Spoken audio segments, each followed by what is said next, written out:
വാർത്തയിലേക്ക്. ഷിരൂരിൽ അർജുനായുള്ള തിരച്ചിലിന് ഗോവയിൽ നിന്ന് ഡ്രഡ്ജർ തിരിച്ചു. ഇന്ന് രാത്രിയോടെ കാർവാർ തുറമുഖത്തെത്തും. വിശദാംശങ്ങളുമായി ജോസഫ് ചേരുകയാണ്. ജോസഫ്, ഷിരൂരിൽ അർജുനായുള്ള തിരച്ചിലിന് ഗോവയിൽ നിന്ന് ഡ്രഡ്ജർ തിരിച്ചിരിക്കുകയാണ്. ഇന്ന് രാത്രിയോടെ കാർവാർ തുറമുഖത്ത് എത്തുമെന്നാണ് അറിയാൻ സാധിക്കുന്നത്. മറ്റെന്തെല്ലാമാണ് ഇത് സംബന്ധമായിട്ടുള്ള പുതിയ വിവരങ്ങൾ? അനുപ്രിയ, ഈ അർജുൻ ഉൾപ്പെടെ മണ്ണിടിച്ചിലിൽ കാണാതായ 3 പേർക്ക് വേണ്ടിയുള്ള തിരച്ചിലാണ് പുനരാരംഭിക്കുന്നത്. വ്യാഴാഴ്ചയോടെ ഈ തിരച്ചിൽ പൂർണ്ണ സജ്ജമാകുമെന്നാണ് ഇപ്പോൾ ഉള്ള വിലയിരുത്തൽ. ഇതിനാവശ്യമായിട്ടുള്ള ഡ്രഡ്ജർ സംവിധാനം ഗോവയിൽ നിന്ന് രാവിലെ 5 മണിയോടുകൂടി പുറപ്പെട്ടു. വൈകിട്ടോടുകൂടി കാർവാർ ഈ തുറമുഖത്തേക്ക് ഈ ഡ്രഡ്ജർ എത്തിച്ചേരുമെന്നാണ് പ്രതീക്ഷിക്കുന്നത്. ഇന്ന് വൈകിട്ട് തന്നെ സുപ്രധാന യോഗം ചേരുന്നുണ്ട്. കാർവാർ ജില്ലാ ഭരണകൂടത്തിന്റെ പ്രതിനിധികളും അതുപോലെ തന്നെ ഈ ഡ്രഡ്ജർ കമ്പനിയുടെ പ്രതിനിധികളുമാണ് ഈ യോഗത്തിൽ പങ്കെടുക്കുക.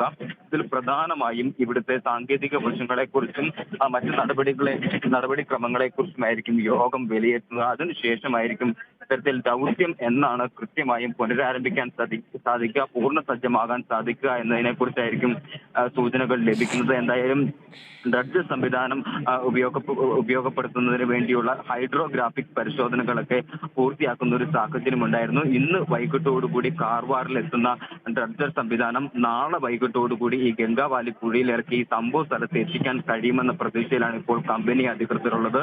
ഇതിന്റെ മറ്റു പരിശോധനകളെല്ലാം നടത്തി വരികയാണ്. അതായത് പുഴയിലെ നീരൊഴുക്ക്, അതുപോലെ തന്നെ കാറ്റിന്റെ വേഗത, ഈ രണ്ട് ഭാഗങ്ങളിലും രണ്ട് ഡ്രഡ്ജർ സംവിധാനം കടന്നു പോകുന്ന 2 ഭാഗങ്ങളിലും ഇത്തരത്തിൽ മേൽപ്പാലങ്ങളുണ്ട്.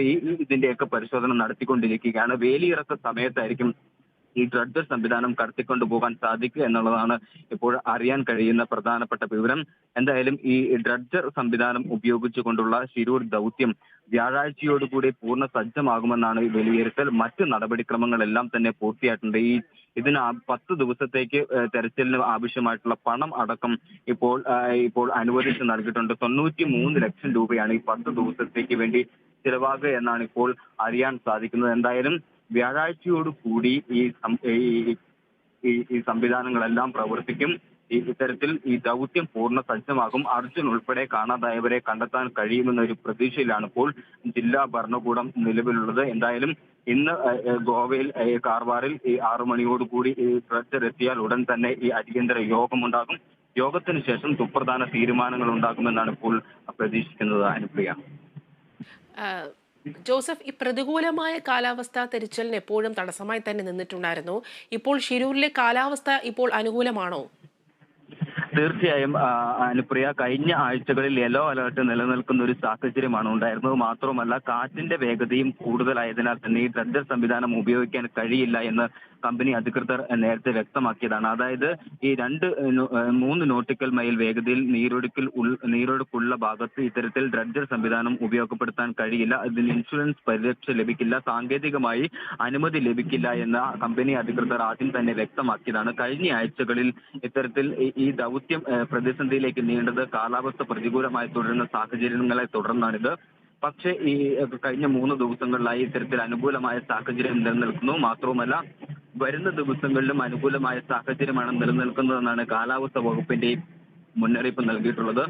മാത്രവുമല്ല ഈ ഗംഗാവാലി പുഴയിൽ നല്ല രീതിയിൽ നീരൊഴുക്ക് കുറഞ്ഞൊരു സാഹചര്യവും നിലനിൽക്കുന്നുണ്ട്. കാലാവസ്ഥ അനുകൂലമായിരിക്കുന്ന ഈ പ്രത്യേക സാഹചര്യത്തിൽ എത്രയും വേഗം ഈ ദൗത്യവുമായി പുനരാരംഭിക്കുവാനും അത് മുന്നോട്ട് കൊണ്ടുപോകുവാനുള്ള തീരുമാനമാണ് ഇപ്പോൾ നിലവിലുണ്ടായിരിക്കുന്നത്. എന്തായാലും കാലാവസ്ഥ അനുകൂലമായിരിക്കുന്നു. മറ്റ് നടപടിക്രമങ്ങളും സാങ്കേതിക പ്രശ്നങ്ങളും എല്ലാം തന്നെ അവസാനിച്ചിരിക്കുന്ന ഒരു സാഹചര്യമുണ്ട്. ഇനി ഈ ദൗത്യം പുനരാരംഭിക്കുന്നതിന് വേണ്ടിയിട്ടുള്ള ത്വരിത ഗതിയിലുള്ള പ്രവർത്തനങ്ങളാണ് ആവശ്യമായിട്ടുള്ളത്.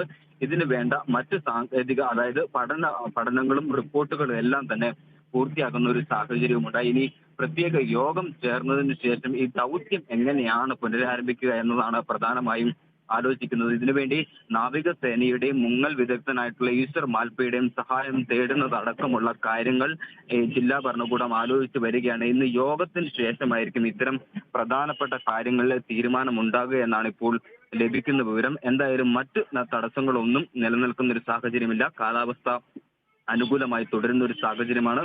വരും ദിവസങ്ങളിലും അത് തുടരും എന്നാണ് ഇപ്പോൾ കാലാവസ്ഥാ വകുപ്പ് നൽകുന്ന മുന്നറിയിപ്പ്.